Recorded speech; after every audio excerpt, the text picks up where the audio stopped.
ପାରଳାଖେମୁଣ୍ଡି ଶ୍ରୀଜୀଉଙ୍କ ନୀଳାଦ୍ରି ବିଜେ। ଗଜପତି ଜିଲ୍ଲା ସଦର ମହକୁମା ପାରଳାଖେମୁଣ୍ଡି ଠାରେ ଶ୍ରୀଜୀଉଙ୍କ ନୀଳାଦ୍ରି ବିଜେ ଅନୁଷ୍ଠିତ ହୋଇଯାଇଛି।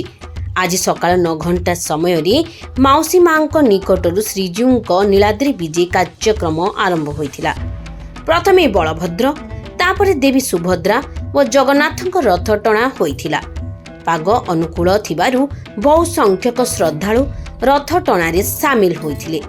ତିନି ରଥ ମନ୍ଦିର ନିକଟରେ ପହଞ୍ଚିବା ପରେ ଲକ୍ଷ୍ମୀ ନାରାୟଣ ଭେଟ ଅନୁଷ୍ଠିତ ହୋଇଥିଲା।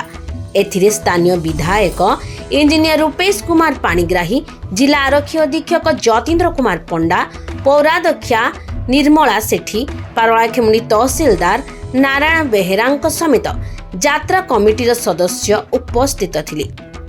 ରଥ ଟଣା ବେଳେ ଶ୍ରଦ୍ଧାଳୁଙ୍କ ସୁରକ୍ଷା ନିମନ୍ତେ ପୋଲିସ ତରଫରୁ ପାରଳାଖେମୁଣ୍ଡି ଉପଖଣ୍ଡ ଆରକ୍ଷୀ ଅଧୀକ୍ଷକ ମାଧବାନନ୍ଦ ନାୟକଙ୍କ ତତ୍ତ୍ୱାବଧାନରେ ଥାନା ଅଧିକାରୀ ପ୍ରଶାନ୍ତ କୁମାର ଭୂପତିଙ୍କ ନେତୃତ୍ୱରେ ବହୁ ପୋଲିସ କର୍ମଚାରୀ ମୁତୟନ ହୋଇଥିଲେ। ସନ୍ଧ୍ୟା ସମୟରେ ମନ୍ଦିର ପରିସରରେ ଜିଲ୍ଲା ପ୍ରଶାସନର ସାଂସ୍କୃତିକ ବିଭାଗ ପକ୍ଷରୁ ସାଂସ୍କୃତିକ କାର୍ଯ୍ୟକ୍ରମ ଅନୁଷ୍ଠିତ ହୋଇଥିଲା। ବ୍ୟୁରୋ ରିପୋର୍ଟ, ଲକ୍ଷ୍ୟ ମିଡିଆ।